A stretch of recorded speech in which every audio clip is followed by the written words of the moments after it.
It works like one of these pin impression toys. Basically, the robot shoots out lasers at 500,000 points per second, making very high-tech versions of this. You have to keep your grass below 12 inches, and once it reaches a height like this, city will take action. We received a complaint about Springfield speeders in construction zones, so we set out to find out how fast they're going. Turns out most were not speeding.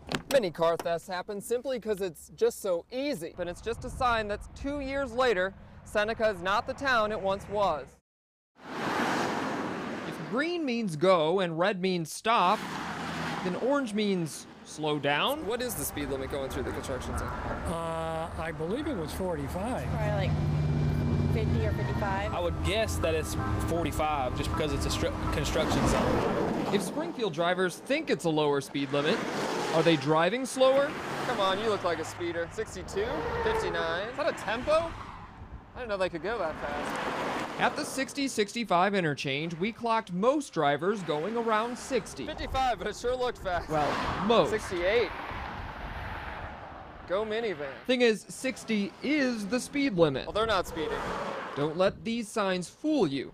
Orange means caution. You might see the orange advisory plaques that say 50 miles an hour where there's a lane shift, and that's strictly advisory. It's letting you know that you might want to slow down a little bit.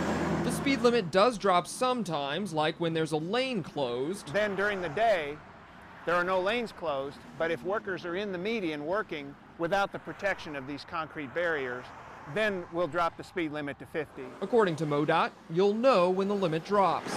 Otherwise, you're in the clear at 60. Just be careful. Pay attention to the signs, know what the speed limit is, and when in doubt, just slow down a little bit.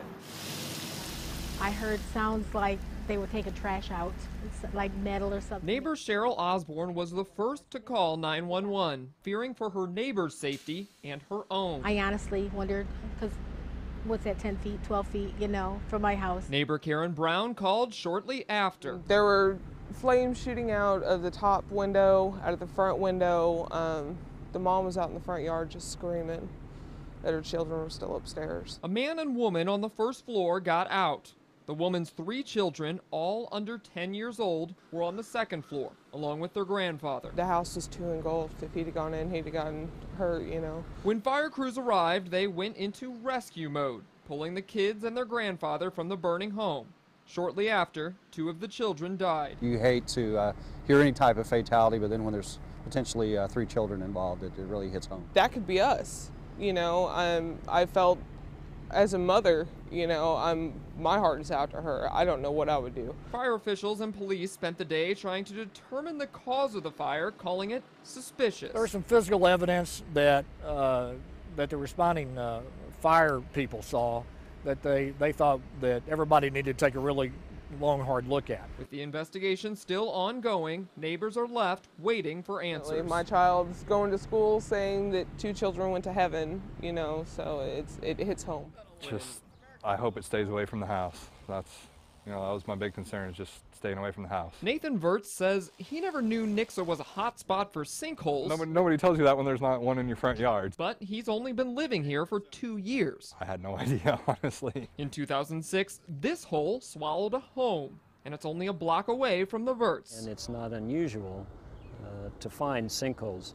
What's a little unusual is to find them occurring here. And as a fence goes up around the hole, you can guess what neighbors are thinking. You know, in the back of your mind, you're always thinking, you know, am I the next one? No, I don't think the neighbors should be any more concerned than they have been. Nixa's topography makes sinkholes common, but they're uncommon in residential areas. Problem is, they're nearly impossible to predict. It's kind of like an earthquake. You know that one will happen eventually, but you just don't know exactly when and exactly where. In this neighborhood, lightning struck twice, but the Vertz are left feeling lucky. This time, the hole was at least a lot smaller. Right now, you know, I'm just praying that the house doesn't get taken, and, you know, at this point, all I can do is trust that it's in God's hands. What else can I do? When I was a country girl, I never liked the city. Mary Jean Price grew up in Greene County. We were never taught prejudice in our home. Born 1932, it was a generation of segregation. But Price barely noticed. I'd go in the stores and get what I wanted. They didn't have the courage to just say no. It's that devil-may-care attitude that drove her to do something many couldn't imagine. My dear Mr. Thompson. With this letter, Price applied to Southwest Missouri State College, a white college in 1950. I didn't think it was a big deal. I thought it was a big deal that they didn't want me to go there and to stay home because I knew what was wrong with me.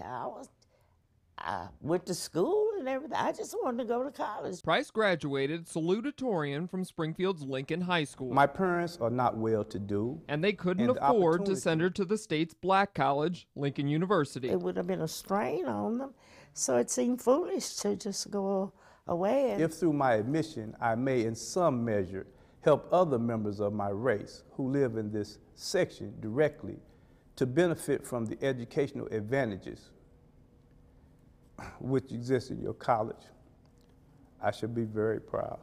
Price was the first African American to apply to MSU. You can sort of sense that why she wants to go to Missouri State is because they offer better programming. This is my home, and my family lived here, so why should I leave home? A colored girl. The college's registrar never responded to Price. They never really had enough courage to deny me. Instead, he sent a letter asking 4 other Missouri college presidents what to do, calling her application a test case. So they're aware that the NAACP is bringing cases to challenge, So they're cognizant of that, and he's sort of floundering around trying to figure out, well, what do we do? I didn't realize that it was going to be such a big deal, Why not just let me in?